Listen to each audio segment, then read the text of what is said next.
নমস্কাৰ প্ৰাগ নিউজৰ বিশেষ অনুষ্ঠান উত্তৰ লাগিলৈ মই প্ৰণয় বৰদলৈ আপোনালোকক জনাইছো স্বাগতম ইতিমধ্যে কেন্দ্ৰীয় গৃহমন্ত্ৰী অমিত শাহৰ এক ঘোষণাই সমগ্ৰ দেশজুৰি বিশেষ অসমৰ ৰাজনীতিত চাঞ্চল্য সৃষ্টি কৰিছে অমিত শাহে ইতিমধ্যে সংসদৰ মজিয়াত ঘোষণা কৰিছে যে সমগ্ৰ দেশজুৰি হ'ব এনআৰসি আৰু এনআৰসিৰ প্ৰক্ৰিয়া সামৰি ল'ব অসমকো ইয়াৰ পিছতেই বিত্তমন্ত্ৰী অসমৰ বিত্তমন্ত্ৰী হিমন্ত বিশ্ব শৰ্মাই কৈছে যে আমি পূৰ্বৰ যিখন এনআৰসি ইতিমধ্যে আমাৰ প্ৰস্তুত কৰা হৈছিল অসমৰ এনআৰসিখন তেওঁ নাকচ কৰাৰ কথা কৈছে ইয়াৰ লগে লগে প্ৰশ্ন আহিছে যে এইবাৰ নতুন এনআৰসি যেহেতু নতুনকৈ এনআৰসি প্ৰস্তুত কৰা হ'ব এই এনআৰসিৰ ভিত্তিবৰ্ষ কি হ'ব অসমৰ 1971 নে 1951 যেহেতু 1951 চনৰ আধাৰতে সমগ্ৰ ভাৰতৰ এনআৰসি প্ৰস্তুত হ'ব এই ক্ষেত্ৰত অসম ব্যতিক্ৰম হ'ব নেকি এই গোটেইবিলাক প্ৰসংগলৈ আজি আমি ইয়াত আলোচনা কৰিম আচলতে প্ৰকৃতাৰ্থত কি হ'বলৈ গৈ আছে আৰু অসমৰ ৰাজনীতিৰ এইবিলাক ঘটনা প্ৰবাহে কেনেধৰণৰ প্ৰভাৱ পেলাব বিষয়ে আলোচনা কৰিম আজি আমাৰ ষ্টুডিঅ'ত এই বিষয়ে আলোচনা কৰিবলৈ আমাৰ সৈতে আছে ডক্টৰ জ্ঞানেন্দ্ৰ বৰ্মন ৰাজনীতি বিশ্লেষক আছে ডক্টৰ নৱনীল বৰুৱা ৰাজনীতি বিশ্লেষক আছে ডক্টৰ নুমল মমিন বিজেপি দলৰ বিধায়ক মুখপাত্ৰ আছে জাকিৰ হুছেইন সিকদাৰ কংগ্ৰেছ দলৰ বিধায়ক আৰু আছে ডক্টৰ প্ৰদ্যুম্ন গোস্বামী তেখেত হৈছে ৰাজনীতি বিশ্লেষক আৰু আমাৰ সৈতে পোনপটীয়া সম্প্ৰচাৰত উপস্থিত আছে ডক্টৰ সমুজ্জ্বল কুমাৰ ভট্টাচাৰ্যী ইতিমধ্যে যিটো প্ৰসংগ ইতিমধ্যে ব্যাপক হুলস্থুল সৃষ্টি কৰিছে এই প্ৰসংগৰ প্ৰাসংগিকতা কিমান এই বিষয়লৈ পুনতে আমি অমিত শাহ কেন্দ্ৰীয় গৃহমন্ত্ৰী অমিত শাহে কি কৈছিল সংসদৰ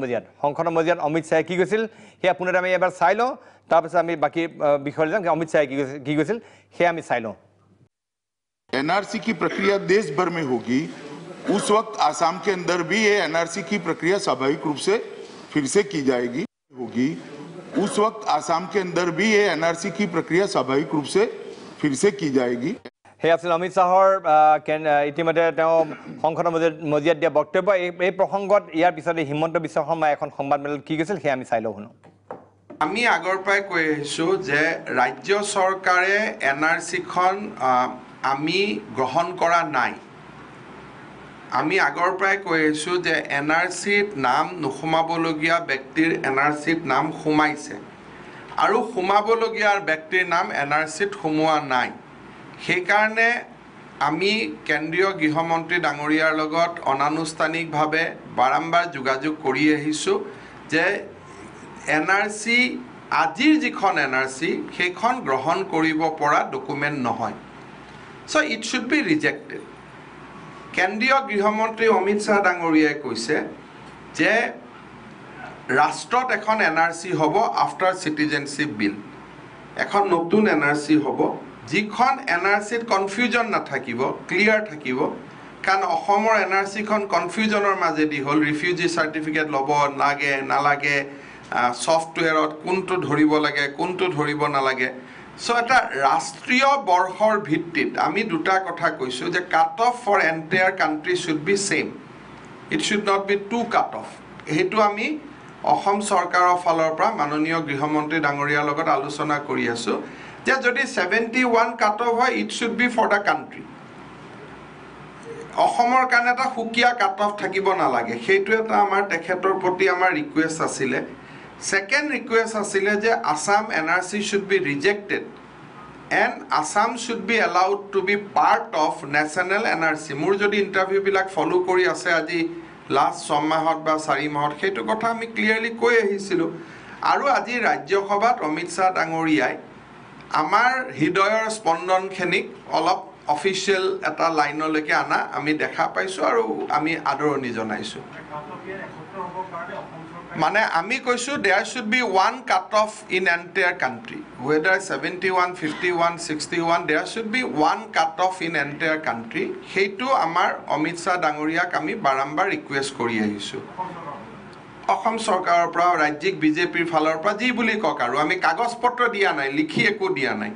কাৰণ লিখি দিয়াৰ প্ৰক্ৰিয়াটো বেলেগ সুপ্ৰিম কোৰ্টত বিভিন্ন কেছ চলি আছে কিন্তু ৰাজ্যিক বিজেপি আৰু অসম চৰকাৰৰ মাজত আনুষ্ঠানিক অনানুষ্ঠানিক যি আলোচনা হৈছে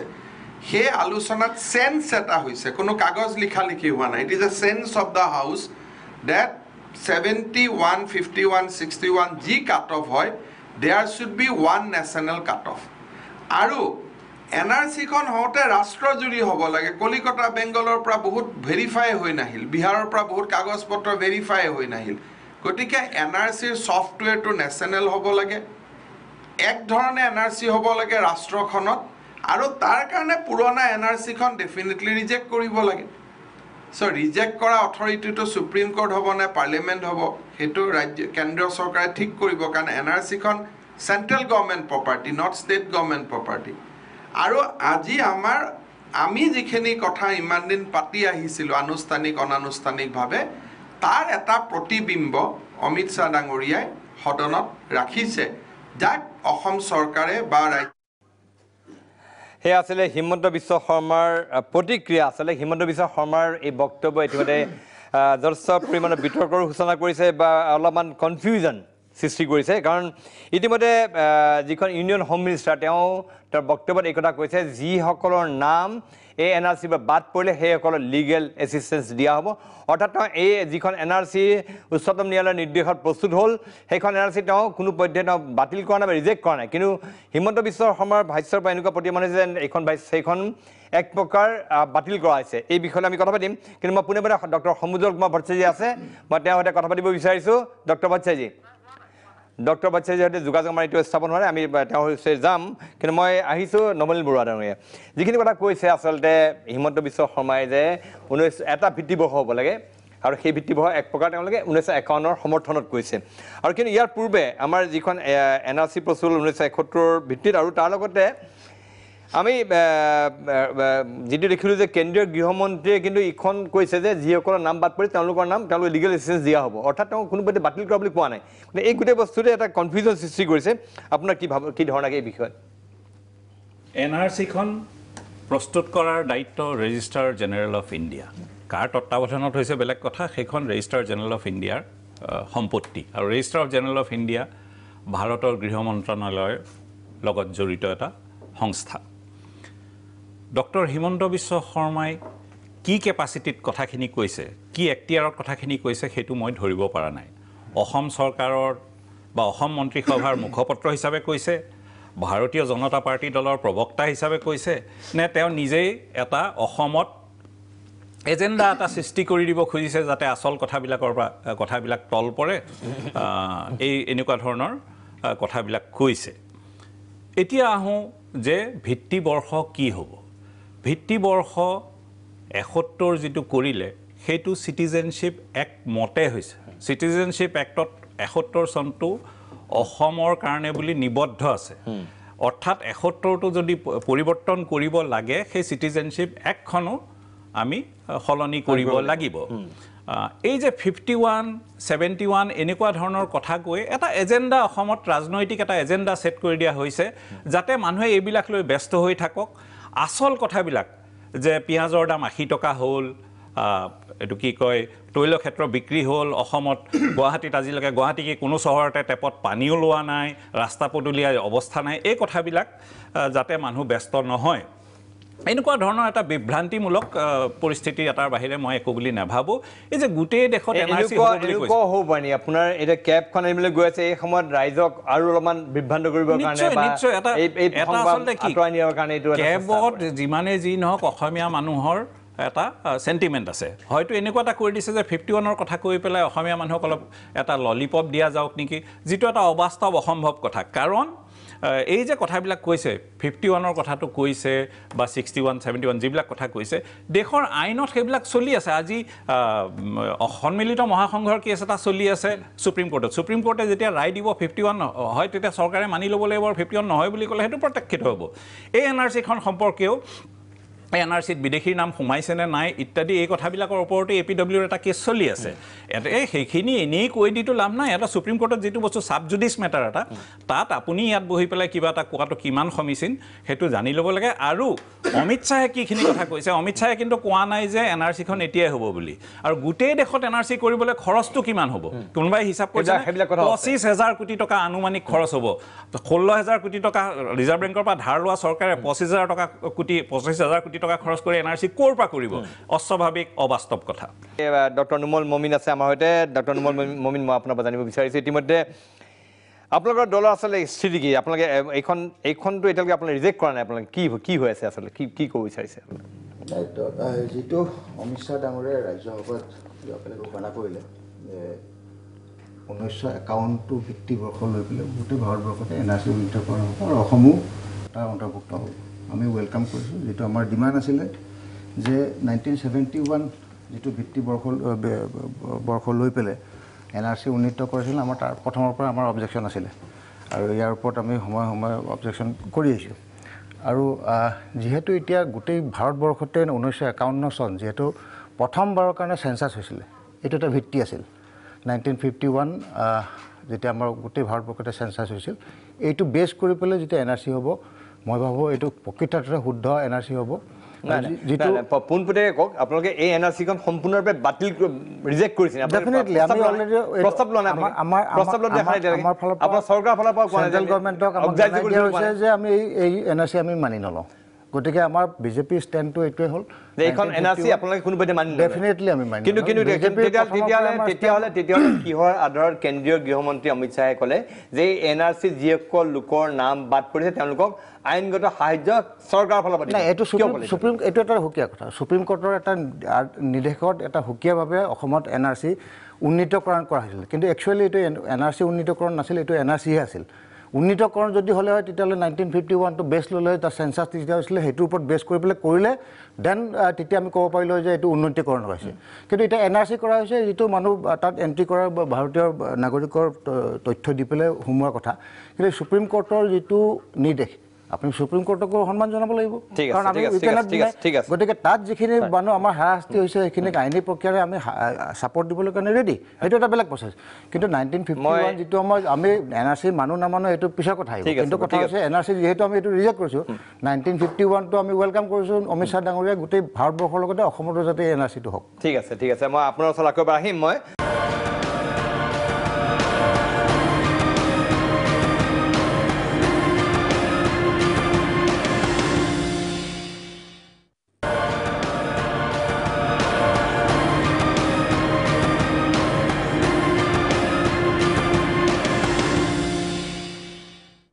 মই আকবাৰ ডক্টৰ সমুদ্ৰ কুমাৰ ভট্টাচাৰ্যৰ সৈতে আমাৰ যোগাযোগ স্থাপন হৈছে ডক্টৰ ভট্টাচাৰ্যী মই পুনৰতে আপোনাক স্বাগতম জনাইছোঁ আৰু আপোনাৰ পৰা জানিব বিচাৰিছোঁ ইতিমধ্যে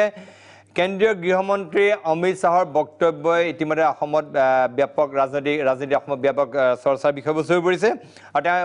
তেওঁ কৈছে 1951 ভিত্তিত সমগ্ৰ দেশজুৰি এইখন NRC হ'ব কিন্তু তাৰ লগতে এই কথা কৈছে যে যিখন শেহতীয়া NRC হ'ল এই NRCত নাম বাদ পৰা লোকসকলক আইনী সাহায্য চৰকাৰে দিব তাৰ মাজতে কেন্দ্ৰীয় বিত্তমন্ত্ৰী হিমন্ত বিশ্ব শৰ্মাৰ বক্তব্য ইতিমধ্যে যথেষ্ট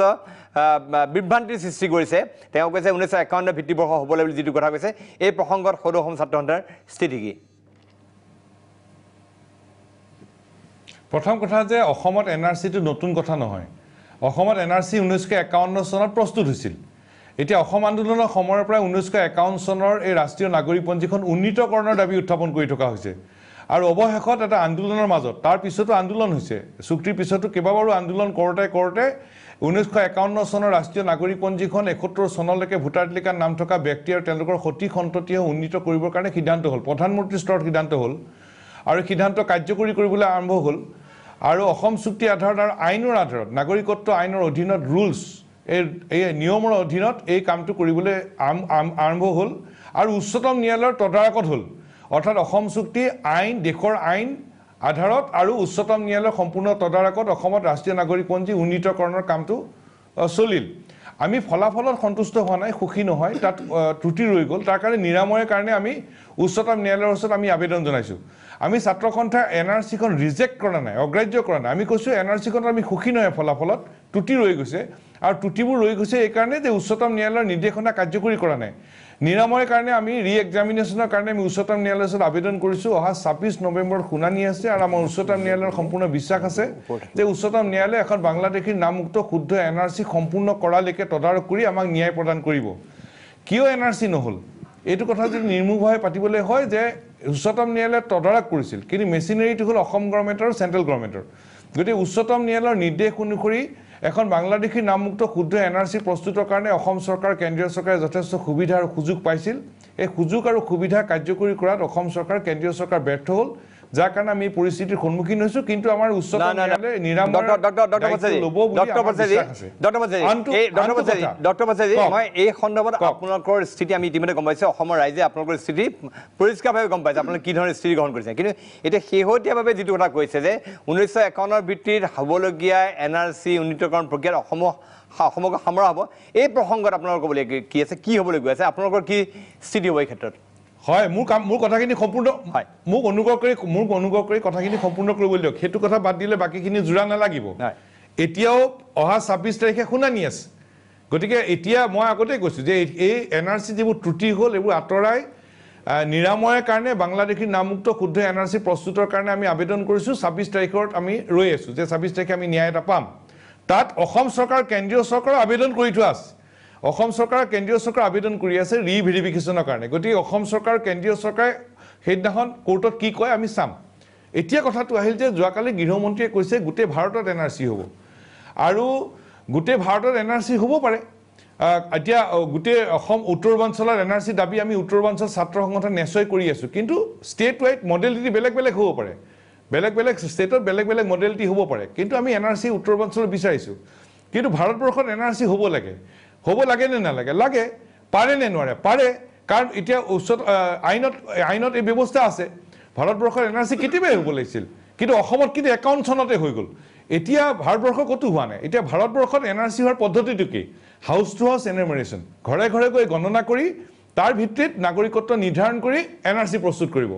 অসমৰ কাৰণে কথাটো বেলেগ অসমৰ কাৰণে এটা special provision for the state of Assam তাত কি কৈছে ৰাইজৰ পৰা আবেদন বিচাৰিব আৰু আবেদন বিচাৰি পোৱা তথ্যসমূহ 51 চনৰ ৰাষ্ট্ৰীয় নাগৰিকপঞ্জীৰ 71 চনৰ ভোটাৰ তালিকাৰ ভিত্তিত NRC উন্নীতকৰণ কৰিব the citizenship registration of citizen issue of national identity card rules 2003 তাত ভাৰতত কি ধৰণে হ'ব অসমত কি ধৰণে হ'ব তাত ইতিমধ্যে কোৱা আছে গতিকে ভাৰতত NRC হ'ব অলৰেডি বিধান আছে বিধান মতে কাম কৰিলে হ'ল অসমৰ ক্ষেত্ৰত অসম চুক্তিৰ আধাৰত আইনৰ আধাৰত আৰু উচ্চতম ন্যায়ালয়ৰ তদাৰকত এই কামটো সম্পূৰ্ণ হ'ব লাগিব আৰু NRC ওলোৱাৰ পিছত ভাৰত চৰকাৰ এক্সটাৰ্নেল এফেয়াৰ্ছ মন্ত্ৰালয়ে গৃহ মন্ত্ৰালয়ে গোটেই পৃথিৱীক কৈছিল সংবাদ মেল পাতি অসমত NRCখন আইনমতে হৈ আছে উচ্চতম ন্যায়ালয়ৰ তদাৰকত আছে এই দুটা কথা এতিয়া আনটো কথা হ'ল যে এই গোটেই বিষয়টো আগুৱাই নিওঁতে এটা কথা মনত ৰাখিব লাগিব যে কেন্দ্ৰীয় চৰকাৰে কেব আনিব খুজিছে কেবৰ জৰিয়তে 2014 চনলৈকে অহা ভাৰতীয় নাগৰিকক নাগৰিকত্ব দিব বিদেশী নাগৰিকক নাগৰিকত্ব দিব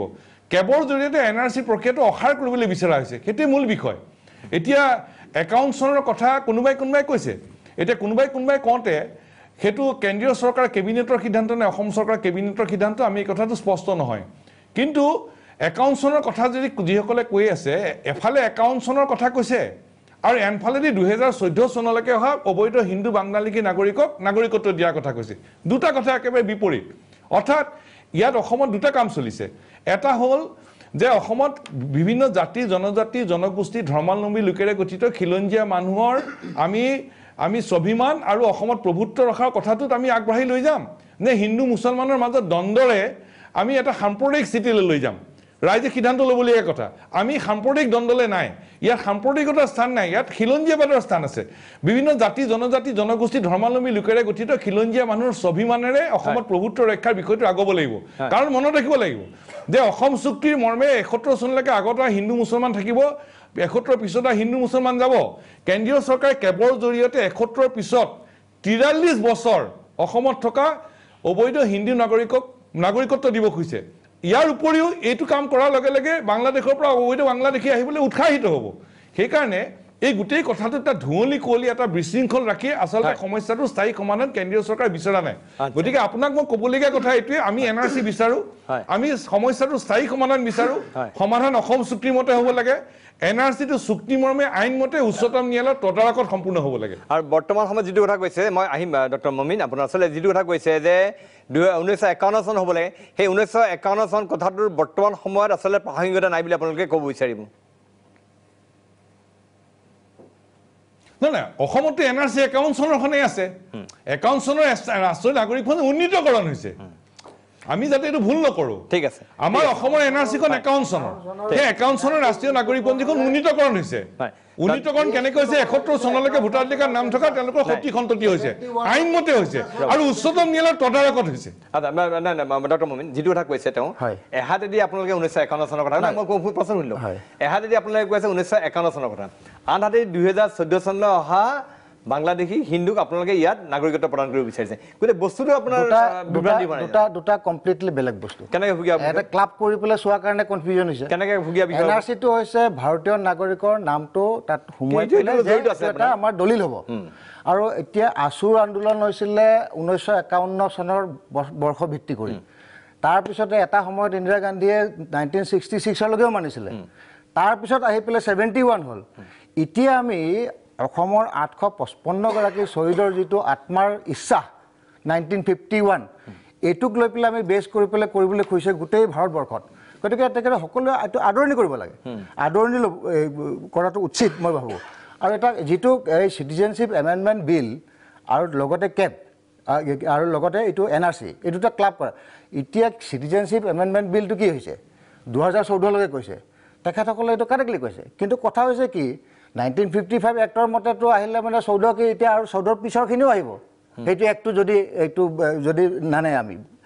2014 কাট আপ কৰিছে এতিয়া আৰু এইটো অসমৰ বুলিয়ে নহয় গোটেই ভাৰতবৰ্ষৰ কাৰণে ভাল হৈছে যে আৰু কোনো বিদেশী মানুহ আহি পেলাই এপ্লাই কৰিলেও ইন ফিউচাৰ এই আইনৰ জৰিয়তে আপোনালোকে যে 2014 চনলৈকে আনে তেতিয়ালে 1951 চনৰ হেইটো কি থাকিলে আপোনাৰ যদি নানে তেতিয়াহ'লে আগৰ 43 বছৰ যদি আহিয়ে থাকে 43 বছৰ আহালৈকে যদি থাকে আহি থাকিব আজি আপোনাৰ কি আমি এইটো প্ৰপোজালটো ৰাখি সুকুমাৰ বিশ্বাস এজন অতি উগ্ৰ জাতীয়বাদী নেতা বঙালী তেওঁ এটা কথা কৈছে যে বৰ্তমান সময়লৈকে আজিৰ তাৰিখলৈকে যিসকলে আহিছে আমাৰ ৰাজ্যখনত বা আমাৰ দেশত তেওঁলোকৰ নাগৰিকত্ব প্ৰদান কৰিবলৈ দাবী জনাইছে আপোনালোকৰ দাবী সেইটো একে সমৰ্থক নেকি 2014 শেষ 31 ডিসেম্বৰ তাৰপিছততো আৰু কোনো কথাই নাই এতিয়া আপোনাৰ কথা আপোনালোকে এতিয়ালৈকে welcome কৰিব এতিয়া সিএবিটো আহা নাই এই সিএবি আহিব তাৰ ওপৰত আমি তেতিয়া আমি ডিসকাস কৰিলে মই ভাবো ঠিক আছে মই সকলোৰে লগত বক্তব্য ডিসকাশন আমাৰ হ'ব মই আহিলো ৰেজাল্ট কৰিম ওচৰত যাম মই তাৰ আগতে জাকিৰ হুছেইন সিকদাৰ কংগ্ৰেছৰ স্থিতিকে এই বিষয়ে চাওক প্ৰথম কথা হ'ল যে আজি আপুনি এই অনুষ্ঠানত যিটো বিষয়লৈ আমি আলোচনা কৰি আছোঁ এই আলোচনাত আমি যি এনআৰচিৰ বিষয়বস্তু অমিত শ্বাহ বা অসমৰ মাননীয় মন্ত্ৰী হিমন্ত বিশ্ব শৰ্মাৰ বক্তব্যৰ কথাবিলাকৰ ওপৰত আমি আলোচনা কৰি আছোঁ কিন্তু মোৰ এটা কথা যে হিমন্ত বিশ্ব শৰ্মাই যিখিনি মন্তব্য দিছে হিমন্ত বিশ্ব শৰ্মাৰ মন্তব্যখিনি শুনাৰ পিছত ৰাজ্যসভাত অমিত শ্বাহ ডাঙৰীয়াৰ মন্তব্যখিনি যদি আমি শুনো তেনেহ'লে দেখিব এটা পাৰ্থক্য আৰু আজি ষ্টৰীৰ মমিন ডাঙৰীয়া সন্মানীয় বিধায়ক তেখেতৰ বক্তব্যখিনি শুনাৰ পিছত এই তিনিজন বিজেপি নেতা তিনিজনৰ বক্তব্যখিনি শুনাৰ পিছত যদি এজন সুস্থভাৱে মানুহ এজনে সেই কথাবিলাকক বিবেচনা কৰে তেনেহ'লে দেখা যাব তেওঁলোকৰ গোটেই কেইজনৰ অধ্যয়ন নাই আৰু কোনো চিন্তাশীল মন্তব্য তেওঁলোকে কৰা নাই এটা মোৰ প্ৰথম প্ৰতিক্ৰিয়া যে বিজেপি দলৰ লগত যি দলে বিদেশী আনিম বুলি কয় যি দলে কেপ ৰূপায়ণ কৰিব বিচাৰে সেই দলৰ লগত সেই দলৰ মুখত এনআৰচি শব্দ শুবা নাপায় যি দলে বিদেশী আনিম আকৌ কয় যে ৰাষ্ট্ৰীয় নাগৰিকপঞ্জী কৰি বিদেশী খুদিম এই দুই ধৰণৰ একেই ব্যক্তি একেই ৰাজনৈতিক দল তেওঁলোকৰ মন্তব্যবোৰ আজি যদি এইটো কৈছে কালি এইটো কৈছে গতিকে মোৰ স্পষ্ট কথা অসমৰ যি এনআৰচি উন্নতিকৰণৰ প্ৰক্ৰিয়া ইতিমধ্যে প্ৰায় চূড়ান্ত হৈছে এই এনআৰচিক কোনোবাই পেলনীয়া কাগজ বুলি ক'লে আমি মানি নলওঁ আৰু কোনো হয় কেন্দ্ৰীয় চৰকাৰ নৰেন্দ্ৰ মোদী ডাঙৰীয়াই হওক অসমৰ সৰ্বানন্দ সোণোৱাল ডাঙৰীয়াই হওক মোক ক'ব দিয়ক আপুনি কওঁতে মাত দিয়া সৰ্বানন্দ সোণোৱাল ডাঙৰীয়া আৰু অমিত শ্বাহ ডাঙৰীয়া হিমন্ত বিশ্ব শৰ্মা ডাঙৰীয়া নৰেন্দ্ৰ মোদী ডাঙৰীয়া কাৰো ক্ষমতা নাই অসমৰ এনআৰচিক পেলনীয়া কাগজ কৰিবলৈ এইটো এনআৰচি বহুত কষ্টৰ ফলত অসম চুক্তিৰ পিছত তেওঁলোকে আৰু এটা হাঁহি উঠা কথা কৈছে তেওঁলোকে মই শেষ কৰিছোঁ আধা মিনিট 855 জন শ্বহীদৰ আত্মাই বোলে কৈছে যে ভিত্তিবৰ্ষ 1951 কৰিব লাগে তেওঁলোকক মই মনত পেলাই দিছোঁ 855 জন শ্বহীদৰ আত্মাই কৈ আছে যে বিদেশৰ পৰা বিদেশীসকলক ইয়াত লৈ নাহিবা সমুজ্জ্বল ভট্টাচাৰ্য ডাঙৰীয়া আছে তেখেতে আজিও দেখিছোঁ আজি তেওঁলোকে আন্দোলন কৰিছে আছুৱে কি কৈ আছে আছুৱে কৈ আছে 855 জন শ্বহীদৰ আত্মাৰ প্ৰতিফলন আঁচুৰ নেতৃত্বত চলি আছে তেওঁলোকে কৈছে কেপ ৰূপায়ণ কৰিব নালাগে আপোনালোকে যদি ইমানেই সেই আত্মাৰ প্ৰতি আপোনালোকৰ ইমানেই তেওঁলোকৰ আত্মাৰ যিটো কথা তাৰ প্ৰতি ইমানেই সন্মান তেনেহ'লে কেপ কিয় আনি আছে গতিকে স্পষ্ট কথা অসমত কেপ ৰূপায়ণ কৰিব দিবা নহ'ব অসমৰ যি এনআৰচি হৈছে তাক কোনোবাই বাধা দিব নোৱাৰিব গোটেই ৰাষ্ট্ৰ যদি এনআৰচি হওক তাত আমাৰ ঠিক আছে ডক্টৰ পদ্ম কৈছে মানে ডক্টৰ মমিন তিনিবাৰকৈ মুখ্যমন্ত্ৰী থকা তৰুণ গগৈ ডাঙৰীয়াই পেলনীয়া কাগজ মমিন আপুনি সুবিধা পাব মই আপোনাক দিম মই এবাৰ পৰা শূন্য চবৰে এবাৰ চবৰে শূন্য হয় ডক্টৰ গোস্বামী কথা কৈছো তাত কোনো ডক্টৰ মমিন প্লিজ মই আহিম আপোনাৰ সুবিধা একে কথা আমি কৈ আছো প্ৰথম কথা যে আজি হিমন্ত বিশ্ব শৰ্মা ডাঙৰীয়াৰ যিটো বক্তব্য শুনিলো সবে এটা কথাই কৈছে যে হিমন্ত বিশ্ব শৰ্মা ডাঙৰীয়াৰ বক্তব্যৰ লগত অমিত শ্বাহ ডাঙৰীয়াৰ বক্তব্যৰ আকাশ পাতাল পাৰ্থক্য আছে কাৰণ অমিত শ্বাহ ডাঙৰীয়াই লিগেল এছিষ্টেন্স দিম বুলি কৈছে মানে যে এখন ৰিজেক্টেড লিষ্টৰ মানুহক লিগেল এছিষ্টেন্স দিয়াটো অৰ্থহীন এটা কথা লিগেল এছিষ্টেন্স দিম বুলি এক্সক্লুশ্যনৰ লিগেল এছিষ্টেন্স বুলি কৈছে মানে সেই মানুহখিনিক তেওঁলোকে একচেপ্ট কৰিছে এই লিষ্টখন এখন ডকুমেণ্ট হিচাপে একচেপ্ট কৰিছে প্ৰথম কথা আৰু দ্বিতীয় কথাটো হৈছে যে এনআৰচি 2021 চনত হ'ব কিয় নহ'ব আমি এটা কথা পাহৰি যোৱা ভুল হ'ব যে এনআৰচি যে ডাইনামিক প্ৰচেছ এনআৰচি আজি 2015 চনলৈকে অসমৰ মানুহখিনিয়ে যিখিনি এনআৰচি আপোনাৰ ডকুমেণ্ট ছাবমিট কৰিছিল 2021 চনত যিখন এনআৰচি হ'ব এই 15 পৰা 21 এই 6 বছৰৰ পৰিক্ৰমাটোত এটা পৰিয়ালত বিভিন্ন ধৰণৰ সাল সলনি হয় কোনোবা মানুহ সেই পৰিয়ালটোত মৰে নতুন মানুহ জন্ম হয় বিয়া বাৰু হয় এটা পৰিয়ালত বহুতখিনি সলনি হোৱাৰ চেঞ্জেছ হয় গতিকে 21 চনত যিখন এনআৰচি হ'ব বা হ'বলৈ সমগ্ৰ ভাৰতবৰ্ষত গৈ আছে সেইখন এনআৰচি এখন ডাইনামিক প্ৰচেছ যদি 15টো হ'ব 21টো হ'ব হয়তো 27টো হ'ব আকৌ হয়তো 35টো হ'ব কিন্তু এটা কথা অতি উল্লেখনীয় গুৰুত্বপূৰ্ণ কথা যে সবেই যে কৈ আছে আমি 1951 চন ল'ম কেনেকৈ ল'ব 1951 চন অলপ আগতে নৱনীলে যিটো কথা কৈছে যে 51 চন ল'বলগীয়া হ'লে আমি এটা আইনৰ সলনি কৰিব লাগিব প্ৰথম কথা দ্বিতীয় কথাটো হৈছে 1951 চনৰ ওপৰত 51 চন ল'ব নে নল'ব এই সম্পৰ্কত পাব্লিক ৱৰ্কছ সন্মিলিত মহাসংঘ অসম সাহিত্য সভাৰ এটা কেছ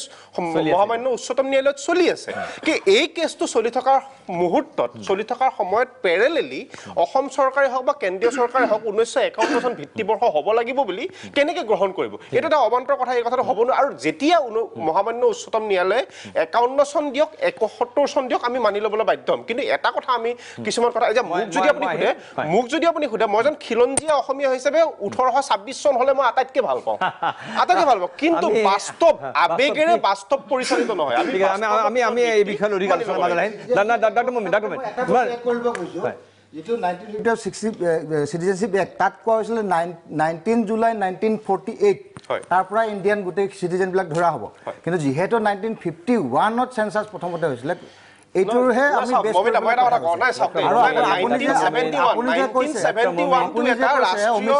লগত মিল নাই আপোনালোকে চাওক সম্পূৰ্ণ মিল আছে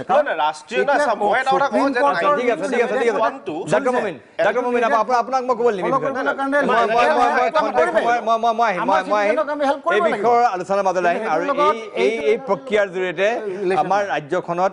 আমাৰ দেশত হিন্দু মুছলমানৰ নামত বিদেশী নাগৰিকক ভাগ কৰিব বিচাৰা হৈছে নেকি এই বিষয়ে কথা পাতিম কিন্তু তাৰ পূৰ্বে আমাৰ বিশেষ অনুষ্ঠান উত্তৰ লাগে লৈছো খন্তেক সময়ৰ বাণিজ্যিক বিৰতি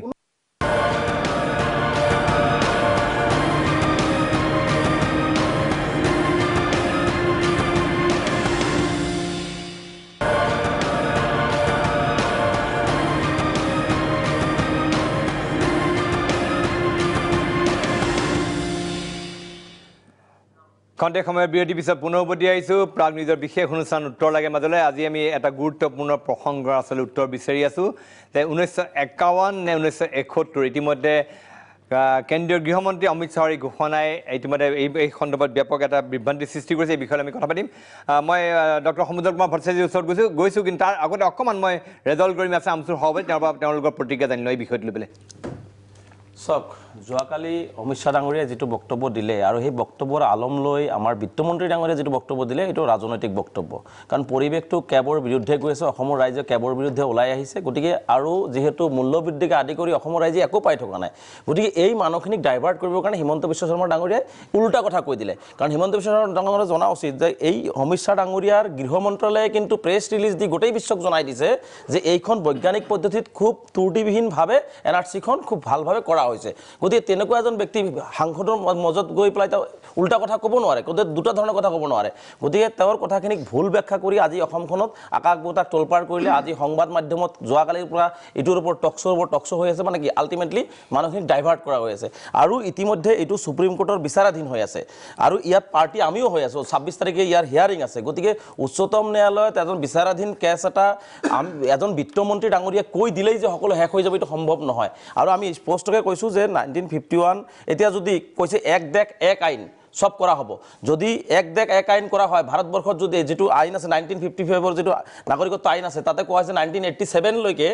1 জুলাইলৈকে বাই বাৰ্থ ইণ্ডিয়ান চিটিজেন হ'ব। তাৰমানে এইখিনি 2004লৈকে আকৌ এজন মাক বা বাপেক যদি ইণ্ডিয়ান চিটিজেন হয়, তেওঁলোকেও ইণ্ডিয়ান চিটিজেন পাব। তেনেহ'লে এই ক্ষেত্ৰত তেওঁলোকৰ কি স্থিতি থাকিব? তে আমি 71 চনটো আচলতে বিশেষ পৰিস্থিতি আমি মানি লৈছোঁ। গতিকে এইটো আমি এটা পৰিৱেশত অসম চুক্তি কৰা হৈছে আৰু সকলো ৰাইজে মানি লৈ 2003 ইয়াৰ ৰুল বিজেপি দলে বনাইছে, ইউপিএ চৰকাৰে সংশোধন কৰি এই কামখিনি উচ্চতম ন্যায়ালয়ৰ তত্ত্বাৱধানত 51 বিয়াজ কৰি 71ৰ ভিতৰৰ কামখিনি মানুহখিনি সতি অন্তৰিক এনআৰচি দিয়া হৈছে। তেনে ক্ষেত্ৰত এনেকুৱা ধৰণৰ কথা কৈ আচলতে ধূলিক্ষাত কৰিব নোৱাৰে। মই প্ৰসংগত আকৌ এবাৰ আহিম। মই ৰাষ্ট্ৰীয় পৰ্যায়ত এইটো কমিটমেণ্ট দিছে। ঠিক আছে এটা কথা সুধিব গৈছোঁ, ৰাইজে কেবটো অগ্ৰাহ্য কৰিছে বুলি গণভিত্তিত কোনদিনা ভোট লৈছিলে ইয়াৰ ওপৰত? আপোনাৰ কেবৰ বিৰুদ্ধে ভোট লওক। কেবৰ অনাৰ পিছত আমি পঞ্চায়ত ইলেকশ্যন খেলিছোঁ। যদি সাহস আছে তেনেহ'লে কেবৰ ওপৰত ভোট কেবৰ উত্তৰ গণভোট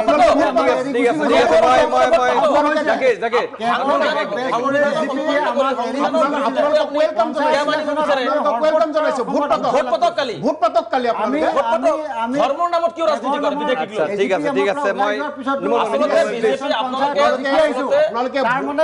বিজেপিক অসমত চৰণীয়া পথাৰ কৰিব, বিদেশীক চৰণীয়া পথাৰ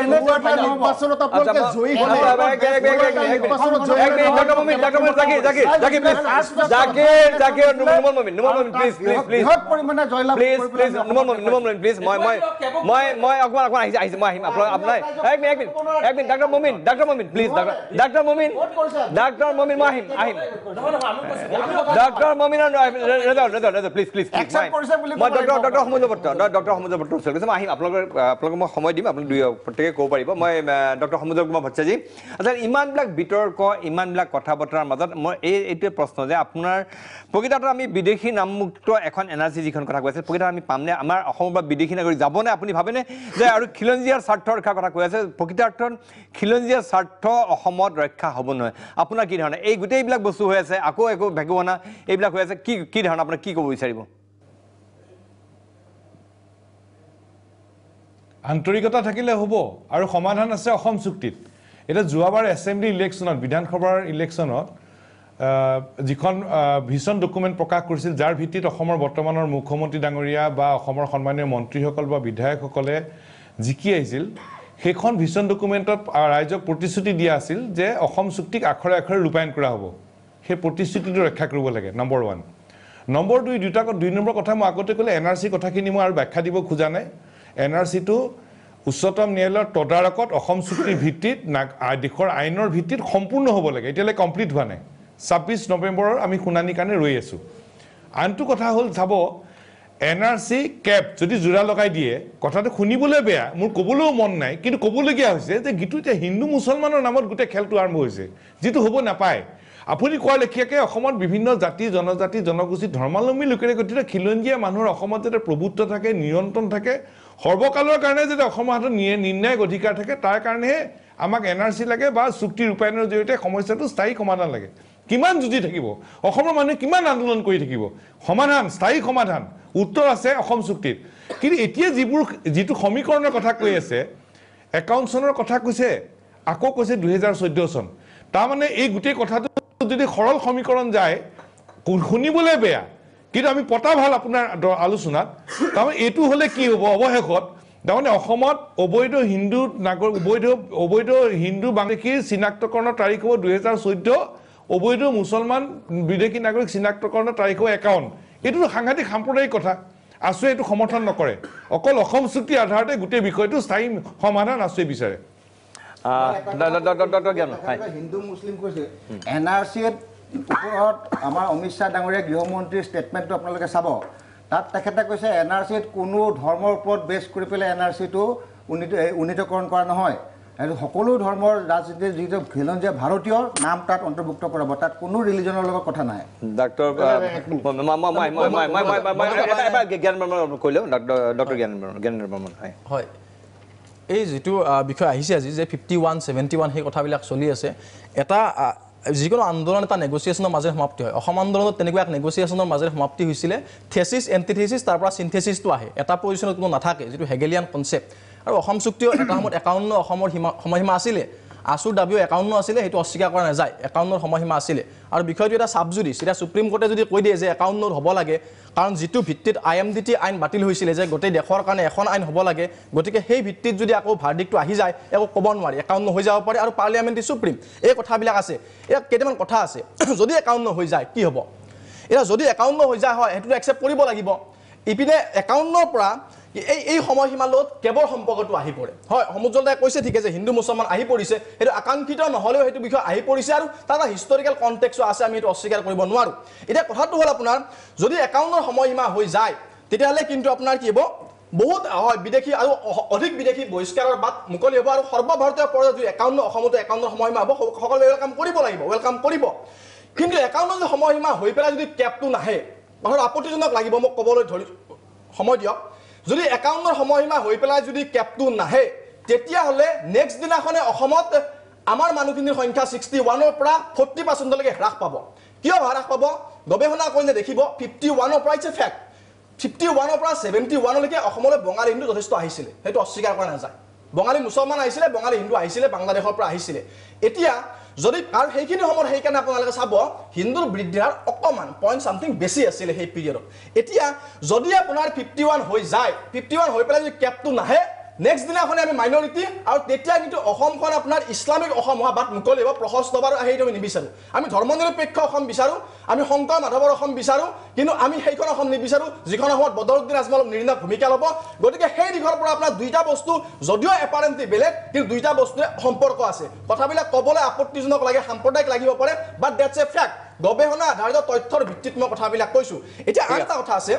আন কিছুমান কথা আছে আপোনাৰ এতিয়া চাওক এই যিটো শৰণাৰ্থী কথাটো আহিছে হয় হিন্দু মুছলিম বিষয়টো আহিছে আৰু আন এটা কথা সত্য যে এটা নেশ্যনেল কমিটমেণ্টটো আছিলে কিন্তু অসম স্পেচিফিক নহয় অসমত চেঞ্চিটিভিটি আছে কিন্তু গোটেই ভাৰতবৰ্ষতে কিন্তু এটা নেশ্যনেল কমিটমেণ্ট আছিলে মহাত্মা গান্ধীয়ে আপোনাৰ তেখেতৰ বক্তব্যত কৈছিলে জৱাহৰলাল নেহৰুৱে কৈছিলে চৰ্দাৰ বল্লভভাই পেটেলে কৈছিলে যে যিখিনি শৰণাৰ্থী সেই শৰণাৰ্থীখিনিক ভাৰতৰ ৰাষ্ট্ৰীয় দায়িত্ব আছে নৈতিক দায়িত্ব আছে ভাৰতবৰ্ষত আশ্ৰয় দিব লাগিব উপযুক্ত মৰ্যাদা দিব লাগিব মই এই বিষয়ে অধিক আলোচনাৰ মাজত আহিম মই খালি শেষত ডক্টৰ বছে আপোনাক জানিব বিচাৰিছোঁ এতিয়া যদি এই মতে কৰা হয় শেষত আপোনালোকৰ সদৌ অসম ছাত্ৰ সন্থাৰ স্থিতিটো আকৌ এবাৰ আপুনি চমুকৈ এবাৰ কৈ দিব নেকি না প্ৰথম কথা যে অসমত NRC বিষয় নতুন নহয় 51 চনত আমাৰ NRC হৈছিল ভাৰতবৰ্ষ ক'তো নাছিল সেই 51 চনত প্ৰস্তুত হোৱা NRC খনকে উন্নীতকৰণ হৈছে কনফিউজ আমি নকৰিলে ভাল আৰু সেই কেনেকৈ উন্নীত হৈছে আইনমতে হৈছে আইনত কোৱা আছে যে 51 চনৰ ৰাষ্ট্ৰীয় নাগৰিক পঞ্জীখন 71 চনলৈকে থকা ভোটাৰ লিষ্টত নাম থকা ব্যক্তি আৰু তেওঁলোকৰ সতি সন্ততিহে উন্নীত হৈছে আইনৰ আধাৰত হৈছে উচ্চতম ন্যায়ালয়ৰ সম্পূৰ্ণ তদাৰকত হৈছে কাম সম্পূৰ্ণ হোৱা নাই ফলাফলত আমি সুখী হোৱা নাই ত্ৰুটি ওলাইছে ত্ৰুটি নিৰাময়ৰ কাৰণে আবেদন জনাইছোঁ 26 নৱেম্বৰত শুনানি আছে আমাৰ দৃঢ় বিশ্বাস উচ্চতম ন্যায়ালয়ে আইনৰ আধাৰত এখন বাংলাদেশীৰ নামমুক্ত শুদ্ধ NRC প্ৰস্তুতৰ কামটো সম্পূৰ্ণ কৰিব ভাৰতত NRC হ'ব পাৰে আইনত বিধান আছে কৰক কিন্তু অসমৰ কাৰণে অসমত আছিল সেইখনকে উন্নীতকৰণ কৰিব লাগিছিলে যদি সেইটো 1951 টো বেছ ঠিক আছে মই এই বিষয়ে অধিক মই এই বিষয়ে উন্নীতকৰণ এইটো এটা NRC হ'ল উন্নীতকৰণ নহ'ল আচ্ছা মই এই বিষয়ে অধিক আলোচনাৰ মাজলৈ আহিম কিন্তু তাৰ পূৰ্বে মই ল'ব লাগিব খন্তেক সময়ৰ বাণিজ্যিক বিৰতি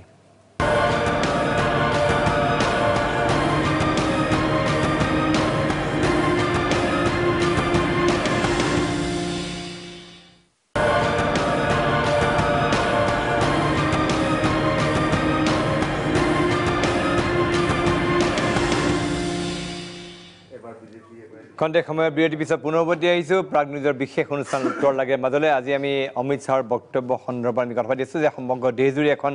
NRC হ'ব আৰু সেই NRC ভিত্তিবৰ্ষ 51 নহ'লে অসমৰ পৰিস্থিতি কি হ'ব মই ডক্টৰ নমলিন বৰুৱা আপোনাৰ ওচৰলৈ গৈছোঁ আমি বহুত কথা ক'লো এইবিলাক NRC বা 31 আগষ্ট NRC পাছত ভাবিলোঁ যে এইখন দোকান শেষ হ'ব বন্ধ হ'ব কিন্তু বন্ধ নহ'ল দোকান চলিয়ে থাকিলে আৰু এতিয়া এই গোটেইবিলাক কথা সামৰি মই অথনি এই কথা শুনিছিলোঁ সমুদ্ৰ পত্ৰক যে প্ৰকৃতাৰ্থত বিদেশী নামমুক্ত এখন NRC বা প্ৰকৃতাৰ্থত খিলঞ্জীয়া স্বাৰ্থ ৰক্ষা কৰা এখন NRC বাস্তৱিত হ'ব নহয় কি ভাবে আপুনি কি আশা কৰে আপুনি এজন থলুৱা লোক খিলঞ্জীয়া লোক আপোনাৰ কি আশংকা কাৰণ খিলঞ্জীয়া অস্তিত্ব সংকটৰ কথা আহিছে এই প্ৰসংগত আপোনাৰ কি ক'বলৈ আছে চাওক কিছুমান বস্তু আইডিয়েল আৰু কিছুমান বস্তু প্ৰেক্টিকেল বুলি যিটো কোৱা হয় আইডিয়েলি যেটো প্ৰদ্যুন্নয় কথাটো ক'লে যে 1826 হলে আটাইতকৈ ভাল কথা কিন্তু সেইটো আজিৰ যুগত প্ৰেক্টিকেল কথা নহয় সেইটো বাস্তৱিক কথা নহয় অসমৰ এই সমস্যাটোৱে অসমক বহু পিছুৱাই দিছে স্বাধীনতাৰ সময়ত ভাৰতৰ প্ৰায় প্ৰথম তিনিখন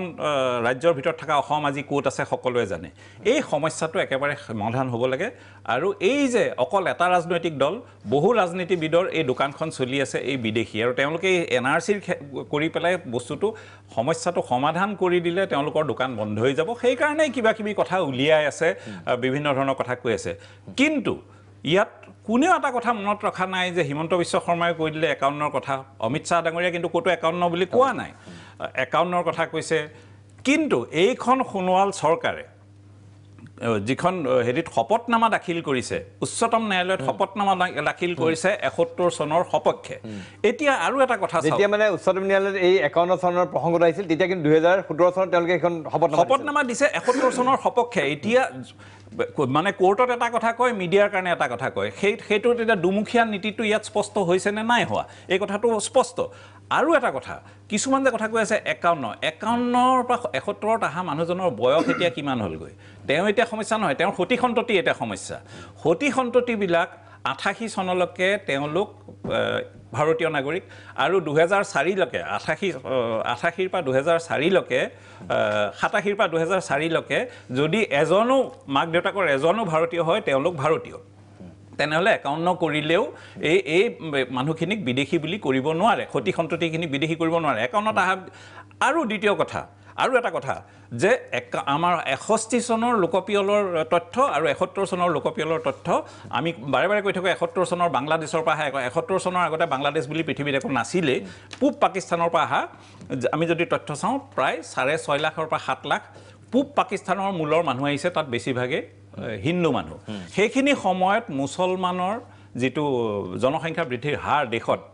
গ্ৰছ ফাৰ্টিলিটি ৰেট আজিতকে বেছি আছিল তৎসত্ত্বেও তেতিয়া কিন্তু অসমত মুছলমানৰ সংখ্যা বঢ়া নাছিল হিন্দুৰ সংখ্যা বেছি আছিল অৰ্থাৎ 51ৰ পৰা 71 লৈকে যদি চাই হিন্দু বিদেশীৰ সংখ্যা বেছি হ'ব যদি 71 কৰে এতিয়া তাৰ মানে যিখিনি আহিছে 71ৰ পিছত আহিছে 71ৰ পিছত আহাখিনিক লৈতো কাৰো সমস্যাই নাই 71ৰ পিছত যি আহিছে সবকে খেদিব লাগে সেই বিষয়ে না ৰেজাউল কৰিমে তাত আপত্তি কৰিছে না বদৰুদ্দিন আজমলে আপত্তি কৰিছে কোনেও আপত্তি কৰা নাই তাৰ ধৰ্ম যিয়েই নহওক একমাত্ৰ আপত্তি বিজেপিৰহে আছে যে এটো কি কয় যিমান পাৰি আনিব লাগে প্ৰমাণিকেটো কৈ দিলে 1 কোটি কিমান লাখ মানুহ আহিব বুলি বাংলাদেশৰ যিজন হিন্দু নেতা এটো কৈয়ে দিলে তাৰ মানে সমস্যাটো আসলতে 71ৰ পিছৰ মানুহখিনি লৈ পেলাইহে গোটেই গণ্ডগোলটো সৃষ্টি কৰা হৈছে এই বিষয়টো তেনেকুৱা মই তেখেতে কোৱা কথা ইতিমধ্যে উল্লেখ কৰিছো যে এইটো সঁচা ইটস এ ফ্যাক্ট যে 51 পৰা 71 লৈকে আহিছিল হিন্দু মানুহ বঙালী বাংলাদেশৰ পৰা হিন্দু আহিছিল মুছলমান আহিছিল এতিয়া বিষয়টো হ'ল আপোনাৰ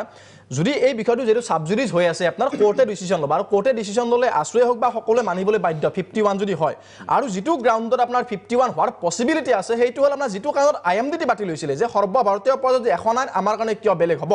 আৰু 51 টো হয় এটা যেটো আমাৰ লেজিটিমেট ডিমান্ড আছিল অসমবাসীৰ খিলঞ্জীয়া ৰাইজৰ আমাৰ যেটো ডিমান্ড আছিল সেই ডিমান্ডটো কিন্তু 51ৰ কাৰণে আছিল আমাৰ স্লোগান কি আছিল 51ৰ সময়সীমা অসমীয়াৰ আয়ুস ৰেখা গতিকে সেইটো আমাৰ ডিমান্ড আছিল গতিকে এটা 51 টো যদি হয় সেইটো গ্ৰহণ আমি কৰিব লাগিব কিন্তু 51 গ্ৰহণ কৰাৰ লগে লগে কিন্তু মই যেটো কথা মোৰ যেটো আইডিওলজিক্যাল স্ট্যান্ড সেই স্ট্যান্ডে মোক কয় যে আমি অসমীয়া ভাষাৰ নিৰ্ণায়ক ভূমিকা থকা সনাতনী মানুহখিনি সংখ্যাগৰিষ্ঠ হৈ থাকিব লাগিব অসম ৰক্ষাৰ স্বাৰ্থত আৰু তেতিয়া আমাক ইনএভিটেবলি কেপটো আমাক লাগিব নহলে কিব আমি সংখ্যা ল'ব জাকিৰ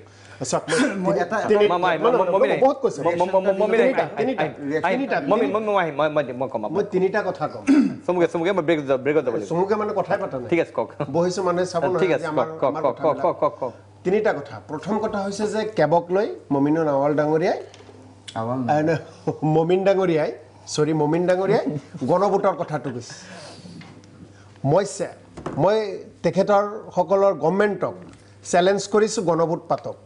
যদি গণভোটত অসমীয়া মানুহখিনিয়ে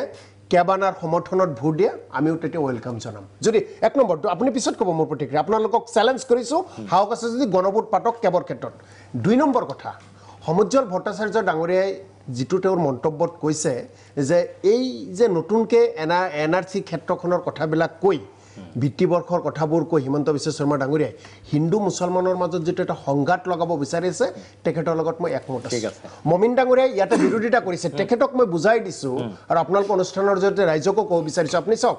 2014 চনলৈকে 6টা ধৰ্মৰ মানুহক ইয়াতে তেওঁলোকৰ ৰাষ্ট্ৰ যি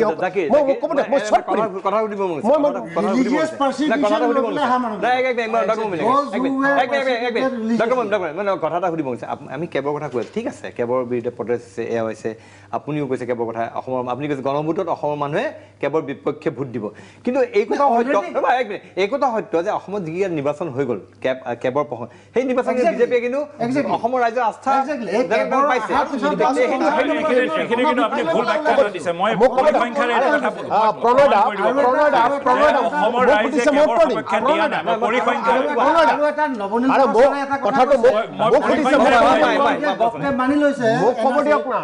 সুপ্ৰিম কোৰ্টে নিৰ্দেশ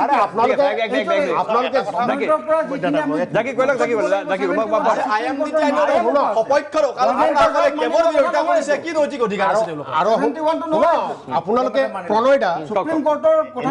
এনেকে কথা পাতিলে আমি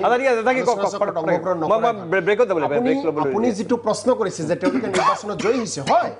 কিন্তু আপোনাক মই স্পষ্ট কৰি দিব বিচাৰো নিৰ্বাচনত কোনোবাই ভোট পোৱা মানে বিভিন্ন ইস্যুত ৰাইজে সেই সমৰ্থনে জনাব সেইটো কথা নহয় আপোনাক সমৰ্থন জনাইছো কিন্তু আপোনাৰ সব কথাত মই একমত নহ'ব পাৰো গতিকে বিজেপিয়ে তেওঁলোকে পাকে পকাৰে নিৰ্বাচন চলাইছে গতিকে কিন্তু চৰকাৰ কিন্তু বিজেপিৰ এজেণ্ট আছিলে বিজেপিৰ কথা গতিকে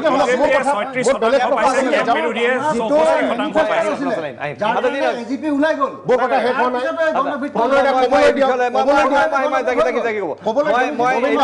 আপোনালোকে আচল কথাটো আপুনি মাজত কৈ আচল কথাটো কিয় তল পেলাই দিয়ে আপুনি ক'বলৈ দিয়ক না মোৰ কথাৰ মাজত আপোনাৰ কথাৰ মাজত আপুনি ৰিয়াকশ্যন পিছত দিব মোৰ কথা হ'ল যিটো সমজ্জল ভট্টাচাৰ্য ডাঙৰীয়াই যিটো কথা কৈছে হিন্দু মুছলমানৰ সংঘাত লগাব বিচাৰিছে 2014 চনলৈ 6টা ধৰ্মৰ মানুহক ইয়াতে তেওঁলোকে নাগৰিকত্ব দিব আকৌ কৈছে যে তেওঁলোকে গোটেই ভাৰতবৰ্ষত এটা NRC কৰিব 6টা ধৰ্মৰ মানুহ 14 চনলৈ পৰি গ'ল তেওঁলোকে ভিত্তিবৰ্ষ 51 71 সেইবিলাকৰ মাজলৈ মই এতিয়া নাযাওঁ তেনেহ'লে তেওঁলোকে কাৰ কাৰণে নাগৰিক পঞ্জী কৰি কাক চিনাক্ত কৰিব বিচাৰিছে কোন হদেকি বিদেকি অৰ্থাৎ তাৰপিছত আপুনি যদি দেখে চিধা ক'বলৈ যায় কি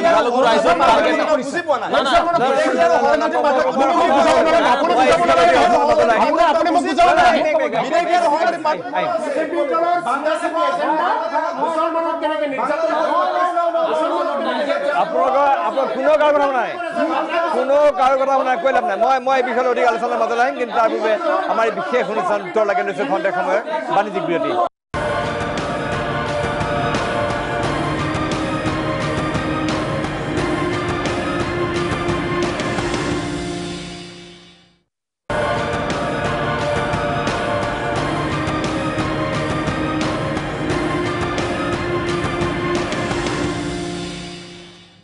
খন্তেক সময়ত বিৰতি পিছত পুনৰ উভতি আহিছোঁ প্ৰাগ নিউজৰ বিশেষ অনুষ্ঠান উত্তৰ লাগে মাজলৈ আজি আমি অমিত শ্বাহে সংসদৰ মজিয়াত দিয়া এক বক্তব্য সন্দৰ্ভত আলোচনা কৰি আছোঁ যে সমগ্ৰ ভাৰতজুৰি NRC হ'ব NRCৰ ক্ষেত্ৰত আমাৰ অসমৰ এই NRC কেনেধৰণে হ'ব এই বিষয়ে কথা পাতিছোঁ বিৰতিলৈ যোৱাৰ পূৰ্বে মই এটা প্ৰসংগ সুধিছিলোঁ জাকিৰ হুছেইন সিকদাৰক যে এই কথাটো কৈছিলোঁ যে কেবৰ যিটো ইলেকশ্যনত কেবৰ ইমান বিৰোধিতা স্বত্বেও বিজেপিয়ে সংখ্যাগৰিষ্ঠতা পালে এই বিষয়লৈ ডক্টৰ নমল বৰুৱাই এটা স্পষ্টীকৰণ দিব বিচাৰিছে ডক্টৰ বৰুৱা হয় কেবৰ ভিত্তিত গণভোট হোৱা নাই আৰু গণভোট কিয় পাতিবলৈ সাহস নকৰে বিজেপিয়ে কাৰণ আমি যদি 2019ৰ যিটো গ'ল নিৰ্বাচন লোকসভাৰ নিৰ্বাচন তাত কিন্তু বিজেপিয়ে ইস্তাহাৰত কেবটো ৰাখিছিল লুকাই চুৰকে নহয় স্পষ্টভাৱে বিজেপিয়ে কেবটো আনিম বুলি ইস্তাহাৰত ৰাখিছিল আৰু কংগ্ৰেছ AUDF বা বিভিন্ন দলে এই অগপয়েও কেবৰ বিৰোধিতা কৰিছিল স্পষ্টভাৱে এতিয়া যদি আমি মানে অসমৰ টোটেল ভোটাৰৰ কথা নাচাওঁ আমি সমগ্ৰ ভোটাৰৰ সংখ্যা নাচাই পেলাই যিখিনি মানুহে ভোট দিলে তাৰে 36% মানুহে NDAক ভোট দিছে অৰ্থাৎ 64% মানুহে NDAৰ বিৰুদ্ধে ভোট দিছে NDAৰো গোটেইকেইজন কেবৰ সপক্ষে নহয় অৰ্থাৎ BPF নিউট্ৰেল স্থিতি আৰু অগপয় একেবাৰে কেবৰ বিৰুদ্ধে তেওঁলোকক লৈও মাত্ৰ 36% অৰ্থাৎ প্ৰায় 2/3 মানুহে কিন্তু যদি কেবৰ আমি ৰেফাৰেণ্ডাম বুলি ধৰো তেতিয়াহ'লে কিন্তু তেওঁলোকে কেবৰ বিৰুদ্ধেই ভোট দিছে বুলি গম পাব লাগিব অৰ্থাৎ অসমত কেবৰ বিৰুদ্ধেই অৱশ্যে এইটো কথা ঠিক যে এইটো কেবৰ ৰেফাৰেণ্ডাম নাছিল মই খালি ক'ব খুজিছোঁ কিয় এওঁলোকে কেবৰ ওপৰত কৰিব নোখোজে যদিও আজি আলোচনাৰ বিষয়ে NRC অলপ জড়িত কাৰণে কথাষাৰ ঠিক আছে ডক্টৰ মমিন গণভোট হ'ব লাগে বুলিছে আমিতো কেইবাটাও ইলেকশ্যন পাতিলোঁ তাৰপিছত এটাৰ পিছত এটাতো বিজেপিয়ে ভাল ইলেকশ্যন কৰি গৈছে আৰু এটা কথা যে গণভোটত কেবৰ পক্ষে 36% ভোট পাইছে কিন্তু এই কংগ্ৰেছ আইও বৰাক ভেলীত কেব ফুল ছাপোৰ্ট কৰিছে গুৱাহাটীতো কিছু কংগ্ৰেছী লিডাৰে কেবক ছাপোৰ্ট কৰিছে তেখেতসকলেও কেবৰ ভোট লৈছে গতিকে পাৰ্চেণ্টেজটো কেবৰ যদি তেনেকৈ চাব যায় 36+ আৰু বহুতখিনি আছে ঠিক আছে আমি এটা সুকীয়া বিধৰ প্ৰয়োজন মই অকণমান আৰু এটা যদি ৰিজেক্ট কৰে ঠিক আছে মই আৰু এটা খন্তেক সময় বাণিজ্যিক বিৰতি লৈ লৈছোঁ বিৰতিৰ পিছত পুনৰ উভতিম আমাৰ এই বিষয়ে আলোচনাৰ মাজলৈ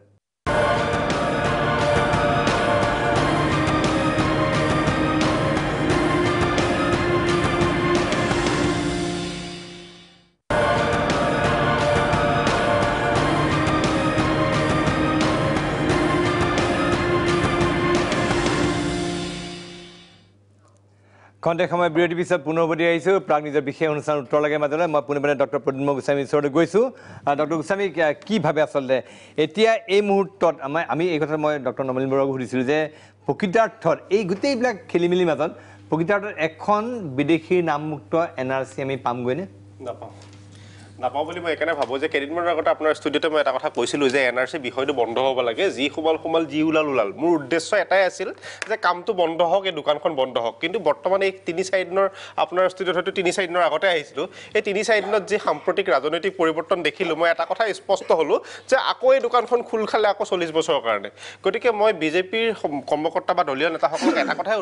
মানে অনুৰোধ কৰোঁ যে 71-51ৰ বিষয়টো বৰ্তমান লাগি থকা বিষয় নহয় সুপ্ৰিম কোৰ্টৰ জুৰিডিকশ্যনত আছে তেওঁলোকে যি কৰে কৰিব যদি লাগিব বিচাৰিছে মোৰ ফালৰ পৰা মই এটা কথা কওঁ যে NRCখনৰ ৰিভেৰিফিকেশ্যন 100% হয়তো লাগক কাৰণ এনেকুৱা কিছুমান ঘটনা ঘটিছিলে মই সেই কথাবিলাকৰ ওপৰত কথা ক'বলৈ বন্ধ কৰি দিছিলোঁ যাতে বিষয়টো বন্ধ হওক কিন্তু বিষয়টো খোল খাইছে কাৰণে আকৌ মই কিছুমান কথা ক'বলৈ ওলাইছোঁ যে আমি যিমানেই যি নকওঁ যে আমাৰ সমস্যাটো হৈছে 71ৰ পিছত অহা সেই হিন্দুৱে হওক মুছলিমে হওক আমাৰ সমস্যাটো হৈছে এইটো এই মানুহখিনি যাতে কোনো কাৰণতে NRCখনত সোমাব নোৱাৰে সেইটো আমাৰ প্ৰধান কথা আছিল কিন্তু কথা হ'ল কি আপোনাক এনেকুৱা কিছুমান ডাটাও এসময়ত ওলাইছিলে যে আপোনাৰ ৱেষ্ট বেংগলৰ নেশ্যনেল ৰেজিষ্টাৰ অফ চিটিজেন এইটো কি বোলে refugee settlement act refugee settlement form use কৰি এজন খুব জ্যেষ্ঠ সাংবাদিকে মোক দেখাইছিল যে সেই ৰিফিউজি ছেটেলমেণ্ট ফৰ্মবিলাক ফিল আপ কৰি কিদৰে মানুহে অসমৰ NRCত নাম ভৰ্তিকৰণৰ কাৰণে আবেদন কৰিছিল আৰু পৰৱৰ্তী পৰ্যায়ত তেওঁলোকক হয়তো সোমোৱাইছিল বা সোমোৱাব নোৱাৰিলে কি হ'ল ব্যক্তিগত পৰ্যায়ত নাজানো কিন্তু নাম্বাৰটো যিটো নাম্বাৰ অসমৰ মানুহে এটা এক্সপেক্ট কৰিছিল সংখ্যা ল'বলৈ আৰু সংখ্যাটো মই কৈ দিয়া মতে যে সংখ্যাটো হ'ব এইটো ক'বলৈ নাযাওঁ কিন্তু এটা কথা যিমানেই যি নকওক জলপটপটভাৱে আমি বিশ্বাস কৰিবই লাগিব যে ইয়াৰ ভিতৰত হৈছে কি মানে বেলেগ হয়তো বিদেশী নাগৰিক সোমাইছে গতিকে মই এটাই কওঁ যে আপোনালোকে যদি লাগে ৰিভেৰিফিকেশ্যন 100% কাৰণে লাগক আৰু এটা কথা প্ৰণবলৈ মই এটা কথা কওঁ বাৰেপতি এটা কথা প্ৰসংগ ওলাইছে কেবখন আৰু NRC যিটো ক্লাব হৈছে আৰু মই ব্যক্তিগতভাৱে কেবখনক বিৰোধিতা কৰোঁ কোনো এজন সুস্থ অসমীয়াই কেবখনৰ সমৰ্থন কৰিব পাৰে বুলি মই নাভাবোঁ কিন্তু এটা কথাও ঠিক যে কেব আৰু NRC বিষয়টো মই ব্যক্তিগতভাৱে অলপ সুকীয়া বিষয় বুলি ভাবোঁ কাৰণ NRC হৈছে নেশ্যনেল ৰেজিষ্ট্ৰেশ্যন অফ চিটিজেনশ্বিপ আৰু কেবখন আমাৰ বৰ্তমান ভাৰতবৰ্ষত আনিবলগীয়া পৰিস্থিতিটো এইকাৰণে হৈছে যে বৰ্তমান ভাৰতবৰ্ষত কোনো ৰিফিউজি ছেটেলমেণ্ট এক্ট নাই ৰাষ্ট্ৰসংঘৰ নিৰ্দেশ মতে প্ৰত্যেকখন দেশতে শৰণাৰ্থীক মানে আশ্ৰয় দিব পৰা এখন আইন প্ৰত্যেক দেশতে থাকিব লাগে যিটো বৰ্তমানলৈকে ভাৰতবৰ্ষত সেই আইনখন নাই সেই আইনখনৰ বিষয়টো এটা অলপ বেলেগ বিষয় NRC বিষয়টো এটা বেলেগ বিষয় যদিও ক্লাব কৰা হৈছে আৰু এইটো কথাও স্পষ্ট কৰি মই বাৰেপতি দিছোঁ যে কেবখন মই ব্যক্তিগতভাৱে বিৰোধিতা কৰোঁ সেইটো এটা বেলেগ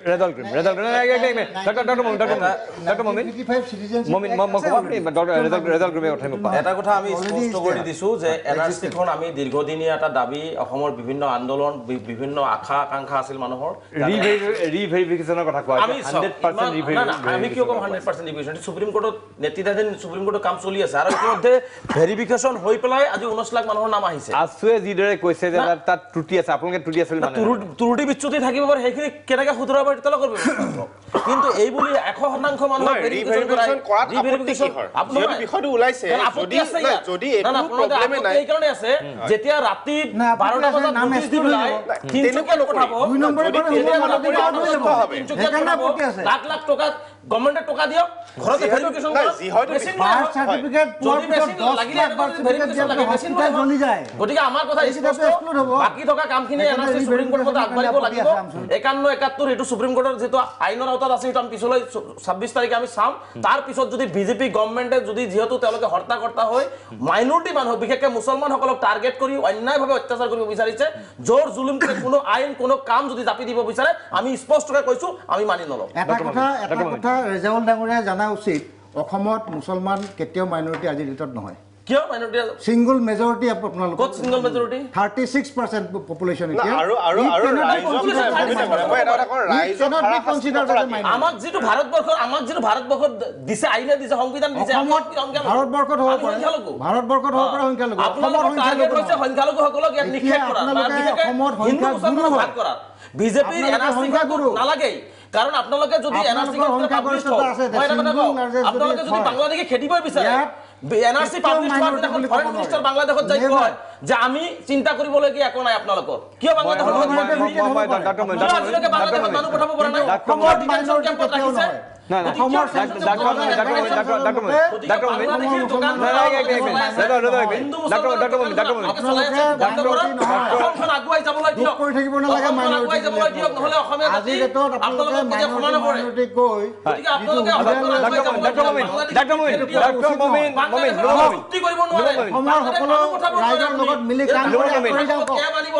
আপোনালোকে মাইনৰিটি কৰি অসমৰ মেইন ষ্ট্ৰীমৰ পৰা আউট হৈ যাবলৈ কেলে খুজিছে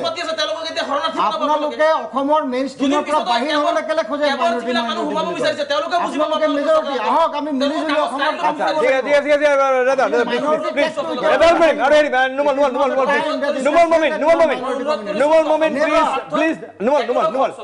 প্ৰশ্ন এইটো আপুনি কি ধৰণে এই যে ক'লে যে মুছলমান ধৰ্মীয় সংখ্যালঘুসকল তেওঁলোক অসমত মাইনৰিটি নহয় বুলি আপুনি কি বিচাৰত ক'লে কাৰণ এইটোতো আপোনাৰ দেশৰ আইন কানুনে তেওঁলোকক মাইনৰিটি মৰ্যাদা দি দিছে কি প্ৰসংগত আপুনি কৈছে তেওঁলোক minority what is meaning of minority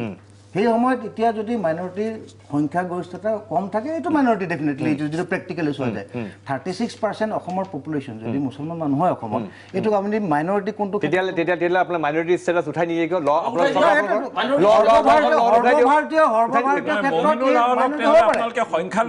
কিয় ৰাখিছে আজি অসমত যদি মাইনৰিটি হয় বুদ্ধিষ্ট শিখ জৈন খ্ৰীষ্টিয়ান এইকেইটা মাইনৰিটি কিয় ৰাখিছে মই ধৰিব পৰা নাই কৈছে যে মাইনৰিটি নহয় এখেতে কৈছে মাইনৰিটি নহয় সংখ্যালঘু নহয় সংখ্যালঘু মানে কি সংজ্ঞা বিচাৰিছে তেখেতসকলকে মই কৈছোঁ যে বিজেপিৰ ৰাজ্যিক দলৰ সংখ্যালঘু কোকৰ সভাপতিজন কোন মাইনৰিটি বোৰ্ড এখন আছে তাৰ সভাপতিজন কোন তাৰ চেয়াৰমেনজন কোন এই কথাবিলাক আপোনালোকে যদি ইমানেই দিয়া নাই মানে আপোনালোকে কিয় আপুনি চৰকাৰৰ মানুহ কিন্তু আপুনি ক'ব দিয়ক না মাজত আপুনি মেইন ষ্ট্ৰীমত আহি পেলাই ক'ব লাগিছিলে যে আমি অসমীয়া একেলগে মিলি জুলি কাম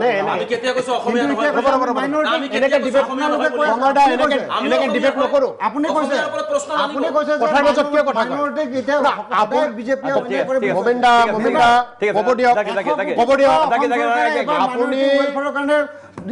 particularly দিছে অসমত ঠিক আছে জাকিৰ অসমীয়া বুলি অস্বীকাৰ কৰে নেকি খিলঞ্জীয়া মুছলমানৰ কাৰণে 100 কোটি টকা এবাৰ ভাৰতীয় জনতা পাৰ্টিয়ে সেইকাৰণে ছাত্ৰবৃত্তিৰ গোলাঘাটত 2 কোটি টকা মাৰি খালে ঠিক আছে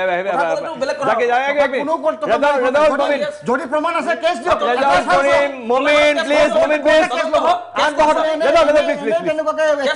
Dr. Momin, please. File an FIR. Dr. Momin.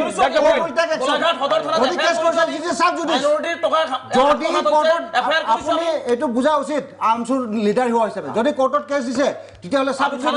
Sub জুডিচ মেটাৰটো আপুনি ইউ ক্যানট ব্ৰিং হিয়াৰ কোৰ্টত দিছে যদি সাব জুডিচ ঠিক আছে ডক্টৰ মমিন আমি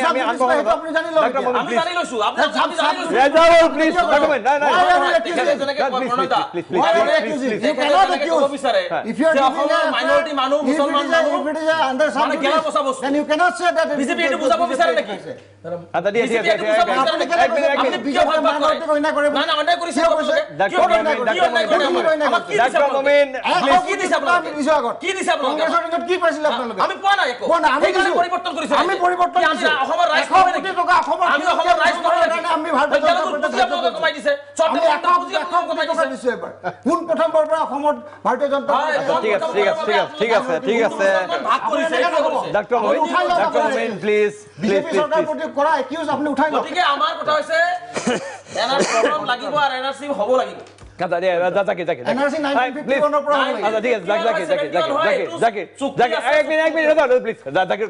কথা নাহে প্লিজ বাবা ডাক্তৰ মমিন আপুনি ভোট কৰে ডাক্তৰ মমিন প্লিজ মই আপুনি ক'ব আপোনাক ক'বলৈ দিছোঁ আপুনি ক'ব আপুনি চুক্তি কৰা যায় চুক্তি ভাঙি দিয়া হয় কি নাম জাকিৰ কৈ লওক ধৈৰ্যৰ এটা সীমা থাকে ঠিক আছে কৈ লওক গতিকে অলপ আমি ইয়াতে টকটা পাতিছে আজি ইমান গুৰুত্বপূৰ্ণ এটা ইস্যু লৈ সকলোৱে চাই আছে গতিকে আমি সকলোৱে ভদ্ৰতাটো বজাই ৰখাটো ভাল গতিকে প্ৰথম কথা হ'ল যে আমি আনক যেতিয়া কম তুমি মিঠাই নাখাবা তাৰ আগতে নিজে বাদ দি ল'ব লাগিব গতিকে এই যে চাবজুৰিজ কিবা কিবি কৈ আছে কোৰ্টত চলি আছে এই বিষয়বোৰ উঠাব নালাগে বুলি আমাৰ বিজেপি বিধায়ক ডাঙৰে বাৰে বাৰে কৈ আছে কিন্তু তেওঁলোকে 51 71 এইবোৰ কিন্তু সুপ্ৰিম কোৰ্টত চলি আছে তাৰপিছতো তেওঁলোকে কিন্তু তেওঁ বা তেখেতসকলৰ মন্ত্ৰীসকলে কিন্তু উত্থাপন কৰিছে এইবোৰ কথা সকলোৱে বিবেচনা কৰা উচিত এটা প্ৰথম কথা হ'ল যে তেওঁ যেতিয়া মাইনৰিটি বিভিন্ন কথা কৈ আছে 100 কোটি খৰচ কৰাৰ কথা কৈ আছে মই অনুৰোধ জনাম তেখেতৰ যোগেদি তেখেতসকলৰ মাননীয় মুখ্যমন্ত্ৰী ডাঙৰীয়াক আমাৰো মুখ্যমন্ত্ৰী আৰু তেখেতৰ দলৰ মুখ্যমন্ত্ৰী তেখেতক যাতে অনুৰোধ কৰে 100 কোটি টকা কট খৰচ কৰিছে এটা শ্বেতপত্ৰ এটা যাতে উঠায় এটা প্ৰথম কথা হ'ল যে আজি বিভিন্ন কথা এটা আলোচনা কৰি আছোঁ এনআৰচি 100% ভেৰিফিকেশ্যন ৰিভেৰিফিকেশ্যন হ'ব লাগে বিভিন্ন কথা কিন্তু মোৰ কথা হ'ল যে এই এনআৰচি যেতিয়া চলি আছিল প্ৰণয়দা উন্নতিকৰণৰ কাম 5 বছৰ কিন্তু নৰেন্দ্ৰ মোদী ডাঙৰীয়াৰ চৰকাৰ চলি আকৌ কণ্টিনিউ নৰেন্দ্ৰ মোদী ডাঙৰীয়াৰ নেতৃত্বত চৰকাৰ চলি আছে অসমত 40 মাহ এনআৰচি উন্নতিকৰণৰ সময়তে চৰকাৰখনে কিন্তু সময় পাইছে আমি সকলোৱে জানো যে আৰজিআইৰ তত্ত্বাৱধানত কেন্দ্ৰীয় মন্ত্ৰী গৃহ দপ্তৰৰ অধীনত থকা আৰজিআইৰ তত্ত্বাৱধানত সুপ্ৰিম কোৰ্টে গোটেইখিনি চালিজাৰি চাইছে আৰু ৰাজ্য চৰকাৰৰ কৰ্মচাৰীসকলে মিলি এনআৰচিখনৰ উন্নতিকৰণৰ প্ৰক্ৰিয়া কৰি চূড়ান্ত ৰূপ এটা দিবলৈ শেষ পৰ্যায়ত উপনীত হৈছে আৰু তেনেকুৱা এটা সময়ত সেই কেন্দ্ৰীয় চৰকাৰ ৰাজ্যিক চৰকাৰৰ দলৰ যদি মুখ্যমন্ত্ৰী মন্ত্ৰী আৰু সেই শাসকীয় দলৰ মানুহখিনিয়ে যদি এনআৰচিক লৈ বিসংগতি কথাবিলাক কয় তেনেহ'লে আমি ভাবি আচৰিত লাগে যে সময়ে সুপ্ৰিম কোৰ্টে শুনানি লৈছিল তাত চৰকাৰৰ ফালৰ পৰা এফিডেভিট দিয়া হৈছে কেন্দ্ৰীয় চৰকাৰৰ মানুহ তাত আছে ৰাজ্য চৰকাৰৰ মানুহ তাত আছে বিভিন্ন দল সংগঠনৰ মানুহ তাত আছে আমিও কেতিয়াবা তাত থকাৰ সৌভাগ্য হৈছিল তাত দেখিছোঁ যাৰ আপত্তিখিনি তাত দৰ্শাব লাগে কিন্তু সেই সময়ত কেন্দ্ৰীয় আৰু ৰাজ্য চৰকাৰখনে নিমাত থাকি এতিয়া এনআৰচিখনক দুলিচাত কৰিব বিচাৰি আছে তেওঁলোকে এনআৰচিখনক বাতিল কৰিব বিচাৰি আছে কিন্তু এটা কথা মানৱীয় দৃষ্টিভংগীৰে যদি প্ৰণয়দা এবাৰ কওঁ এনআৰচিৰ এই সমগ্ৰ প্ৰক্ৰিয়াত এটা পৰিয়াল বা এজন ব্যক্তিয়ে নাম উঠাবলৈ যাওঁতে কিমান বাৰ অগ্নি পৰীক্ষা দিব লগা হৈছে কিমান কষ্ট কৰিব লগা হৈছে শাৰীৰিক মানসিক শেষ কৰিব দিয়ক আধা মিনিট শাৰীৰিক মানসিকভাৱে কিমান নিৰ্যাতন হ'ব লগা হৈছে আৰ্থিকভাৱে এই কথাবিলাকো আমি এবাৰ কিন্তু চিন্তা কৰিব লাগিব গতিকে আমি কথা এটা ক'লেই নহ'ব এইবিলাক চিন্তা চৰ্চা কৰি ক'ব লাগিব আৰু স্পষ্টভাৱে কৈ দিছোঁ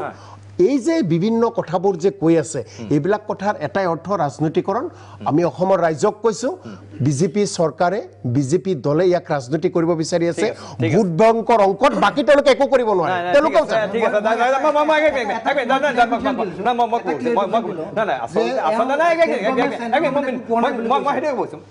আমাৰ দুৰ্ভাগ্য এইটোৱে যে এটা সময়ত কংগ্ৰেছক আমি অভিযোগ কৰিছিলোঁ যে কংগ্ৰেছে এই বিষয়বিলাক ৰাজনীতি কৰিছে এতিয়া বিজেপিক অভিযোগ কৰিবলগীয়া বিজেপিয়ে এইবিলাক বিষয়লৈ ৰাজনীতি কৰিছে মই ডাক্তৰ জ্ঞান মই আহিম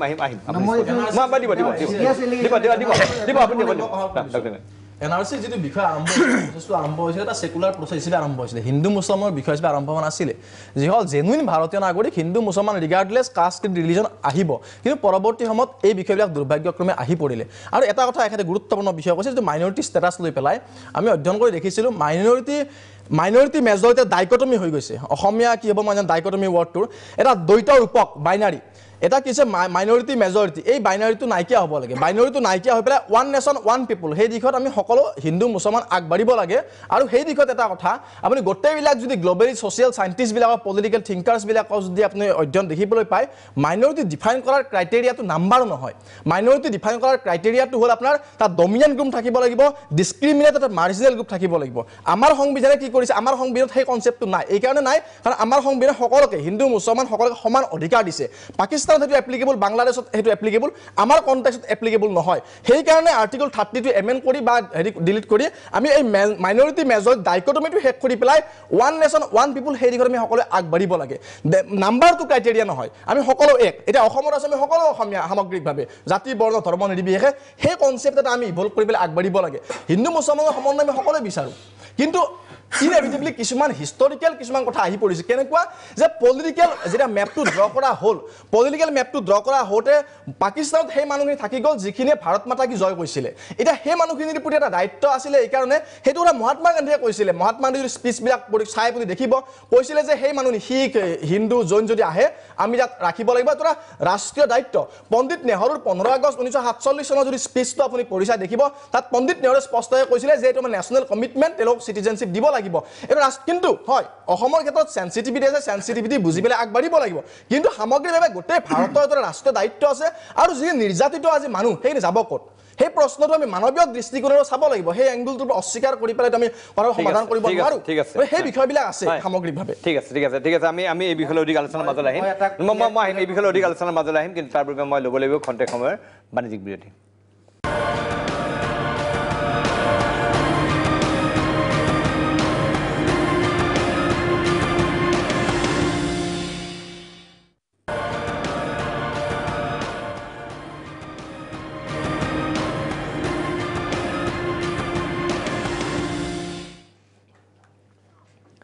খন্তেক সময়ৰ বিৰতি পিছত পুনৰ উভতি আহিছোঁ প্ৰাগ নিজৰ বিশেষ অনুষ্ঠান উত্তৰ লাগে মাজলৈ ডক্টৰ নমল বৰুৱা মই আপোনাৰ ওচৰলৈ গৈছোঁ যিটো কথা কৈছে এতিয়া আমাৰ আলোচনা কালত ডক্টৰ মমিনে যে ধৰ্মীয় সংখ্যালঘু টাৰ্মটো উঠাই দিবলৈ আৰু মুছলমানে ধৰ্মীয় সংখ্যালঘু হোৱাৰ মানে যোগ্যতা হেৰুৱাইছে বুলি আপুনি ক'ব বিচাৰিছে নহয় জানো সেইটো আপোনাৰ ক'ব বিচাৰিছে কি ক'ব লাগিছে আপোনাৰ এতিয়া ডক্টৰ নোমল মমিনে সেইটো তেওঁৰ ব্যক্তিগত মতামত নে দলীয় মতামত মই ঠিক ধৰিব পৰা নাই ব্যক্তিগত মতামত হ'লে মানুহৰ ব্যক্তিগত যিকোনো কথা কোৱাৰ অধিকাৰ আছে তাত মোৰ ক'ব লগা একো নাই কিন্তু তেখেত যিহেতু এজন দায়িত্বশীল বিধায়ক সেইকাৰণে কথাটোৰ গুৰুত্ব এটা আছে এতিয়া দেশৰ আইন কানুনে ভাৰতৰ মুছলমানখিনিক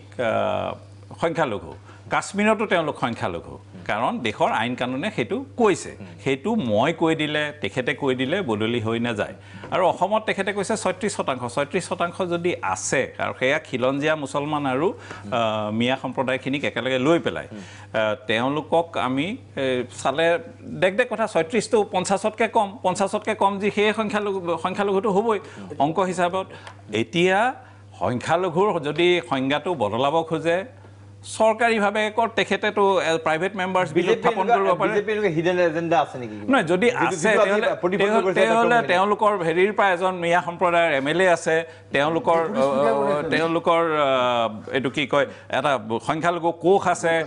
মুমিনুল আৱাল আছে তেওঁলোকক স্পষ্টভাৱে জনাই দিয়ক যে আপোনালোকৰ সংখ্যালঘু নহয় দে একো নিবিচাৰিব হেৰি এটো কি কয় আপোনালোক সংখ্যালঘু এটা আমি সেইটো কৈ দিলে সংখ্যালঘু নাইকিয়া হৈ যাব এক মিনিট দিছো আপোনালোক এটা কথা কৈছে আপোনালোকে মাইনৰিটি হেৰি কৰা বুলি এইটোতো আৰু এটা বিজেপি চৰকাৰে এটাই মাত্ৰ আমাৰ মুছলমান সম্প্ৰদায়ৰ এমএলএ আছে তাকে আমি ডেপুটি স্পিকাৰ দিওঁ তাৰ সেইটো আমি প্ৰমাণ যে আমি অসমৰ আৰু এটা কৈছে সিকদাৰ হুছেইন ডাঙৰীয়াই এটা কথা কৈছে যে এনআৰচি ষ্টেট গভৰ্ণমেণ্ট চেণ্ট্ৰেল গভৰ্ণমেণ্টে একো কৰা নাই 3বাৰ এফিডেভিট দিয়া হৈছে সেইটো কথা আপোনালোকে উঠাই লওক যে এনেকুৱা একটা ভুল ব্যাখ্যা গোটে অসমৰ ক'ব নালাগে সঁচা কথা একো দিয়া নাই বুলি আমি 3বাৰ এফিডেভিট দিছো আপোনালোকৰ আমি 3বাৰ এফিডেভিট দিছো চেণ্ট্ৰেল গভৰ্ণমেণ্টৰ হোম ডিপাৰ্টমেণ্টৰ বিষয়ে কৈছে একো বিজ্ঞানসন্মত হৈছে কিয় উঠাই লম আপুনি কিয় কি কথা কয় আপোনালোকে তাত যাওক কেন্দ্ৰীয় চৰকাৰক সোধক আপোনালোকে গৃহ দপ্তৰক সোধক আপোনালোকৰ মানে কৈছে আজি সিকদাৰ হুছেইন ডাঙৰীয়া তেওঁৰ সমষ্টিত এমএছডিপিৰ কাম কিমান হৈছে অসমৰ ৰাজ্যত জনাই দিয়ক তেতিয়া মাইনৰিটিৰ ক'ত কাম হৈছে তেওঁ গম পাব আৰু আপোনাৰ সদপত্ৰ প্ৰকাশ কৰক মইতো কোৱা নাই আপোনালোকে কৰা আছে এনআৰচিটো মই ক'ব কৈছোঁ যে এনআৰচিটো যিটো কৰিছিল আমাৰ এনআৰচিৰ মেইন উদ্দেশ্যটো কি হৈছিলে বাংলাদেশৰ পৰা অহা বিদেশীসকলক চিনাক্ত কৰা কিন্তু কথা হৈছে কি এই NRC-টো একচুৱেলি খিলঞ্জীয়া অসমীয়া মানুহক না এইটো NRC আউটলৈ আনিবই নালাগিছিলে অকল যিবিলাক সন্দেহযুক্ত বাংলাদেশী চিনাক্ত কৰিব লাগে সেই জেগাতে আমি এই চিনাক্ত কৰিব লাগিছিলে কনচেনট্ৰেট হৈ থাকিব লাগিছিলে NRC-খন এই NRC-খন সেইকাৰণে এটা ভুল হ'ল যে আমি সকলোকে সোমোৱাই দিলোঁ যি আমাৰ খিলঞ্জীয়া মানুহৰ ট্ৰাইবেল মানুহবিলাককে ধৰি তেখেতসকলে একো কাগজ পত্ৰ নাথাকে মাটিৰ পত্তাও নাথাকে কাৰ্বি আংলঙত 15% ট্ৰাইবেল ST হিলছ জেগাত NRC-ৰ পৰা এক্সক্লুশ্যন হ'ল কিন্তু বৰপেটা নিচিনা জেগা ধুবুৰী নিচিনা জেগাত অনলি 5% 6% এক্সক্লুড হ'ল তাৰমানে কি কৈছে NRC-ৰ গোটেই ছিষ্টেমটোৱে ভুল হ'ল আৰু সেইটো কাৰণে মাৰাত্মক এটা আমাৰ আঘাত কৰিলে অসমত কিন্তু 1951টো যিটো আমি চেঞ্চাছ লৈ কৰি NRC এতিয়া খিলঞ্জীয়াখিনিক লৈ আহিব NRC-খন প্ৰস্তুত কৰিছিল সুপ্ৰিম কোৰ্টৰ তত্ত্বাৱধানত অসম চৰকাৰৰ কৰ্মচাৰী অসম চৰকাৰৰ দায়িত্ব নাই নেকি তেওঁলোকৰ চৰকাৰী কৰ্মচাৰী এপইণ্টমেণ্ট দিছিলে কংগ্ৰেছৰ দিনত আপোনালোকে চৰকাৰ চলাওঁতে